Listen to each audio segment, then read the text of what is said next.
Ufa, acabei de chegar do médico, não te sufoco, foi uma simples consulta. É carro de aplicativo, é usar máscara, é falar com o atendente da clínica, é conversar com o médico, e tudo isso poderia ser evitado. De usar máscara, álcool gel, limpar os calçados, medir temperatura. E vocês, pessoal, sabe o que a regulamentação da telemedicina poderia fazer? Né? O que pode ser feito, o que não pode ser feito. Meu nome é José Fonseca, estou aqui para mostrar para vocês todas as possibilidades disso. Desde quando começou essa crise, né, especialmente, somos bombardeados por várias notícias em jornais, internet, sobre o uso da telemedicina. E é muita informação para passar, é muita coisa para a gente ver. Eu vou procurar mostrar para vocês aqui hoje o que acontece, né? Assim, de uma maneira simples, as informações que vocês podem entender melhor quando se fala em telemedicina. Então, pessoal, preste muita atenção no que eu vou falar. Vai ser uma explanação mais rápida, mas vou procurar passar o que realmente é o básico para vocês entenderem. Então, vamos começar a falar sobre a telesaúde. Pessoas confundem muito o termo telesaúde com telemedicina. Acham que é a mesma coisa. Na verdade, a telemedicina faz parte da telesaúde. O que vem a ser a telesaúde em si? É a prestação de serviços à distância, através das tecnologias. Pode ser um teleatendimento, um treinamento, investigação de alguma doença, epidemiologia, administração de gestão hospitalar, né, na área da saúde. E a telemedicina já representa um ramo dentro da telesaúde, né, onde se troca informações à distância, permite atendimentos, laudos, de uma maneira muito mais rápida, lógico. Né? A gente está falando sem a presença física, sem deslocamento. E a telesaúde, de acordo com o programa do governo, tem dois tipos de atendimento, o simples e o sofisticado. O simples seria médico conversando com um especialista. Assim, pessoal, atenda o seguinte, a gente não está falando de atendimento ao paciente, e sim o médico tem um paciente, está com um problema, ele não é especialista nesse assunto, ele entra em contato com o especialista e esse especialista vai dar a sua opinião através do que o médico passar. Tem o sofisticado, que já é através de videoconferência, né? com os equipamentos adequados. Né? Então, esse é um mecanismo mais assim sofisticado. Tem que ter um equipamento, pode ser hoje em dia com recurso da telefonia um pouco mais adiantada, da internet, com celular, com uma porção de coisa. Tem a webconferência, que é diferente da videoconferência. A videoconferência, a gente tem um equipamento próprio só para isso. E já pela web, a gente usa a interface da internet, um celular, um tablet. Basta ter uma câmera, um microfone com um fone de ouvido, uma caixa de som. Os dois lados podem se comunicar usando esses aplicativos de videoconferência. Tem também a parte da robótica, lógico. Hoje em dia já se permite, né, e já acontece cirurgias remotas, onde o paciente está sobre um robô que a gente fala, é um mecanismo com braços, onde estão ferramentas, e algum médico especialista nessa área está operando ele remotamente, de outro lugar até, de outro estado, cidade, país, da onde for. Lógico, dentro dessa sala de cirurgia vai ter uma equipe também especializada de enfermeiro, médico, atendente, para qualquer coisa que aconteça nesse remoto, o médico possa interferir, porque afinal o paciente pode estar aberto na hora. Outro atendimento sofisticado são os registros eletrônicos, são os famosos prontuários, onde a ideia dessa parte, que é o e-saúde, que é a saúde eletrônica, né, é integrar esses prontuários todos. Então, um paciente ia ter esse prontuário dele comum para todo mundo. Quer dizer, se eu for atendido no médico hoje, esse meu prontuário vai ficar registrado, disponível para, se eu for em outro médico, esse outro médico poder consultar. Com isso, há uma integração melhor entre pacientes. não vai depender de eu, que sou paciente, a falar o que eu tenho. O médico pode ver outros atendimentos meus em outros médicos, outras clínicas, em outros estados, em outros países, para poder saber o que realmente está acontecendo. É sofisticado, tem que ter um controle muito grande por causa de segurança de dados.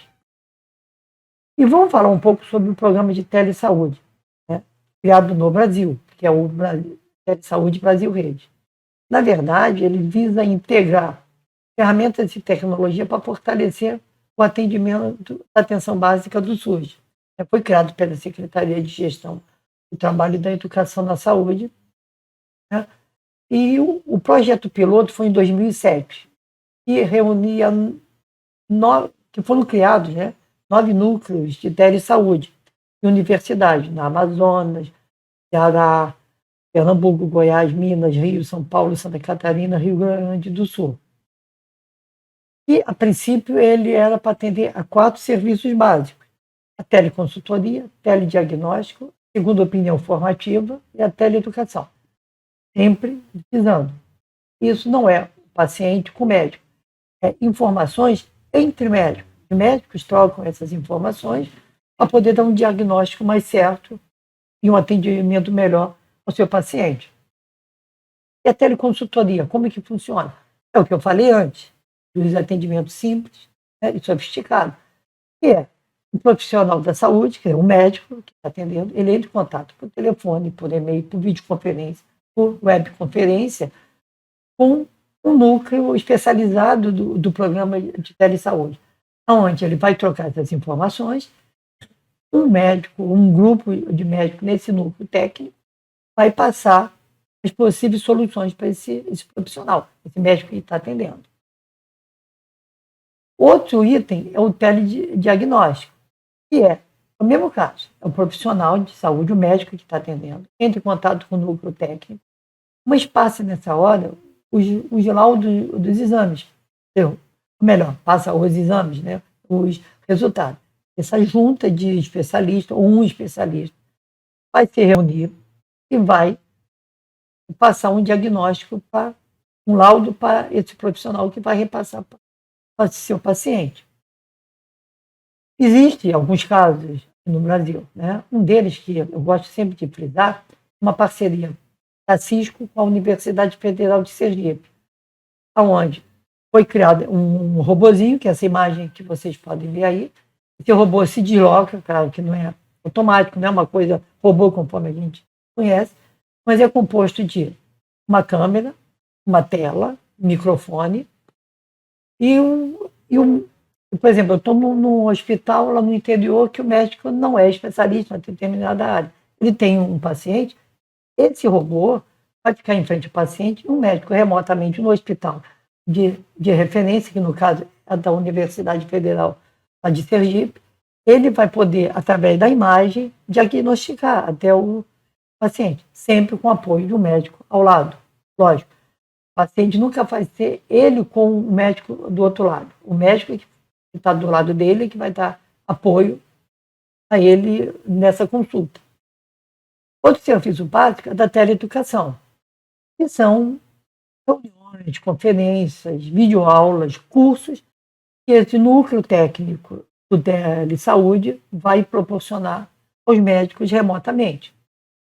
Tem também a segunda opinião formativa, né?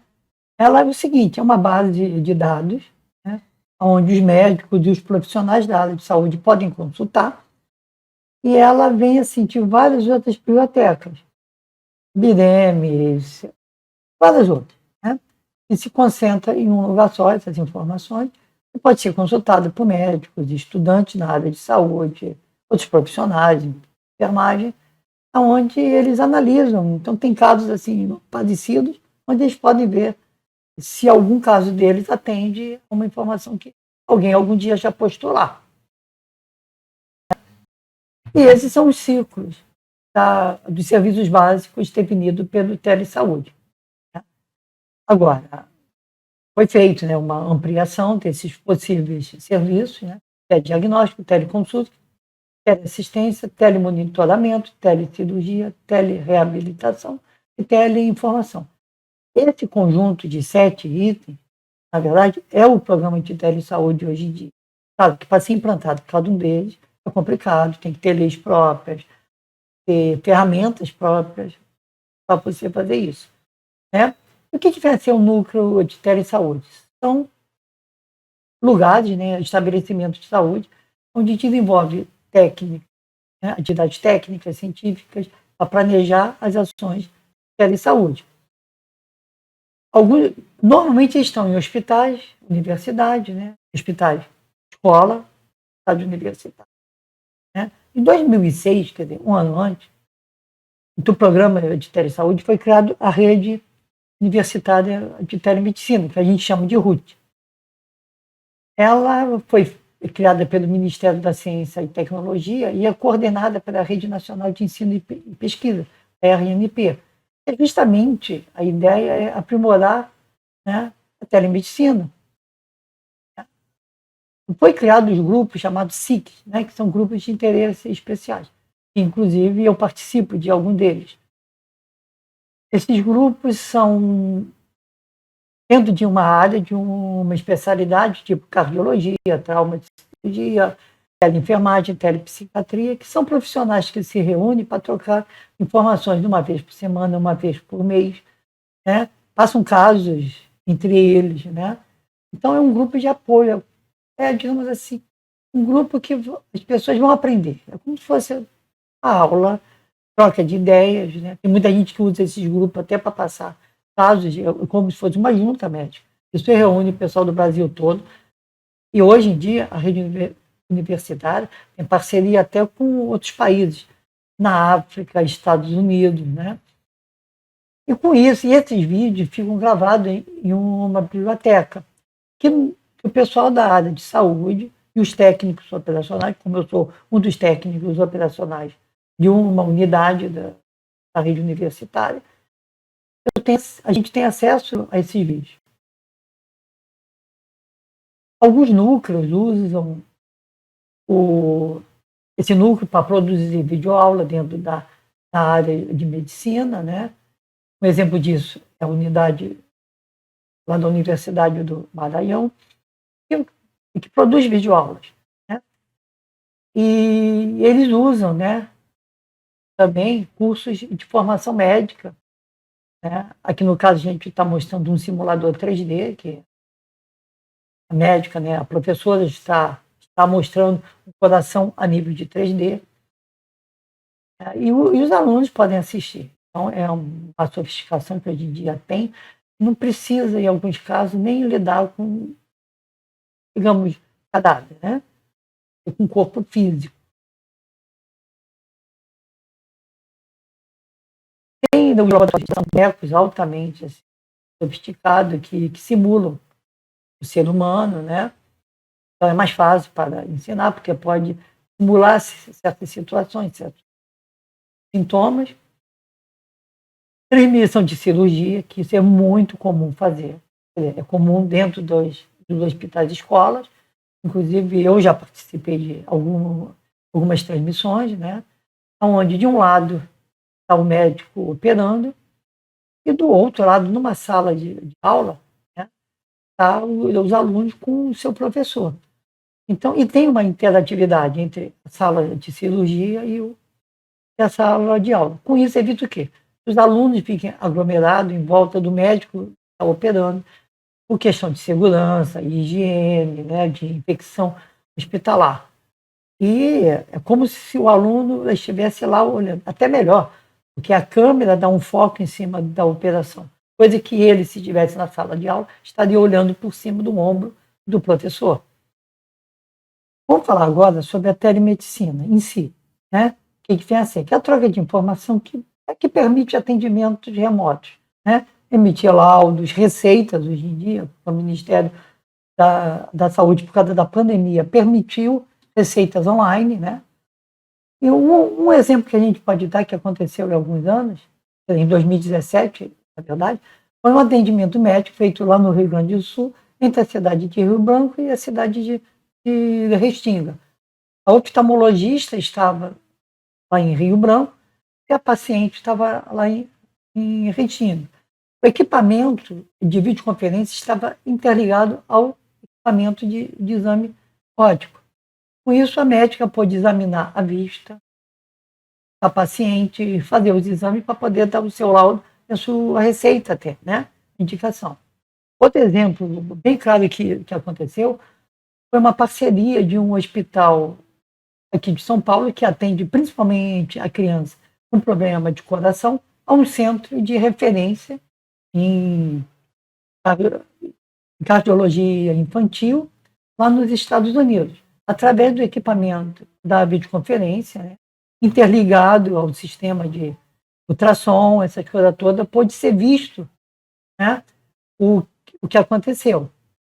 Outro caso que a gente pode falar foi o incêndio lá na Boate Kiss, né, lá em Santa Maria, no Rio Grande do Sul. Esse é um caso assim, típico, porque houve muita gente queimada, né? Não só externamente, como internamente. E uma parceria com o Hospital Estadual do Rio, a Unicamp, né? O Hospital Universitário lá da Unicamp, junto com unidades internacionais especializadas na área de queimados, em San Diego, lá em Miami, e no Iraque, através da videoconferência, se pôde fazer diagnósticos, exames, né? Esse é um exemplo típico mesmo. Com isso, muita vítima foi salva.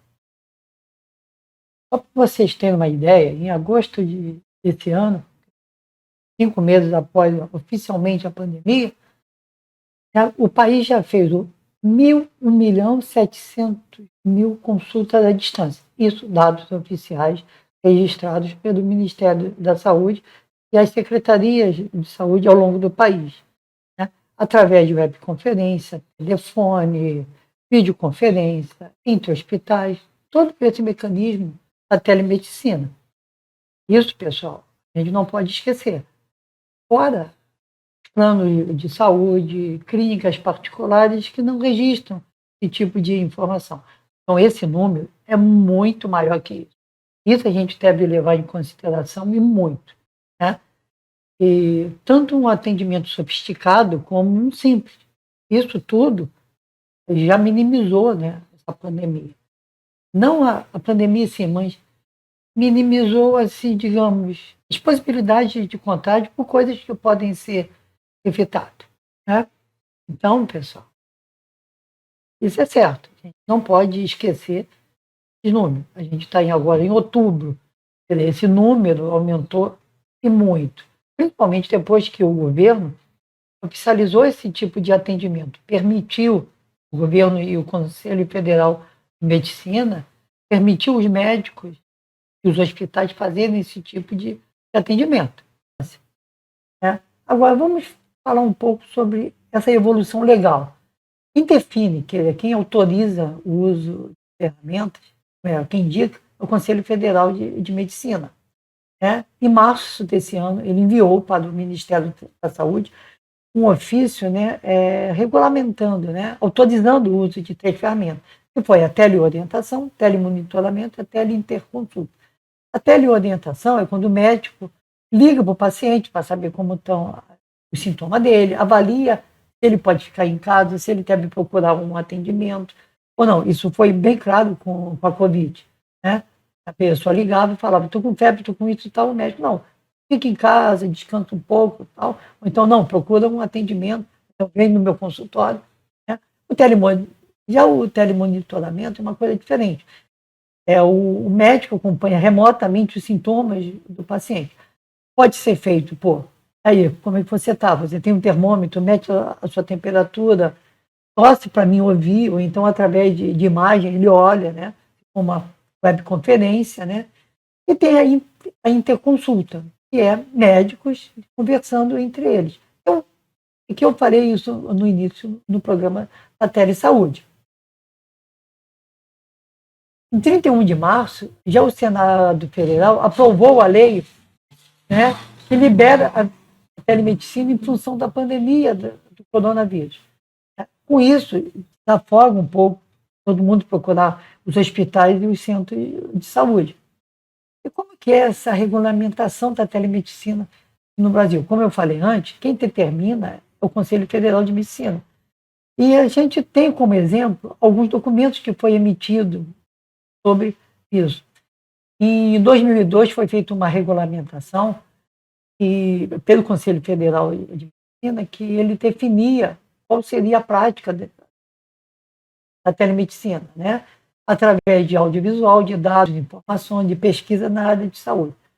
Em 2018, após uma grande discussão, foi aprovada realmente a telemedicina, né? O Conselho efetivou, permitindo consultas à distância, diagnóstico, cirurgia, dentro de alguns padrões. Um deles é que a primeira consulta tem que ser presencial. Mas houve uma discussão muito grande, muito ampla na comunidade médica sobre isso, alguns contra, outros a favor, tinha muita coisa a ser fechada ainda. Com isso foi revogada essa resolução, não permitindo mais essa prática. Em 2020, em função da pandemia, né, aí foi quando o Conselho novamente fez a teleorientação, a telemonitoramento, a teleconsulta, quer dizer, permitiu isso. Né? É importante o seguinte, não invalida a lei original, a resolução original.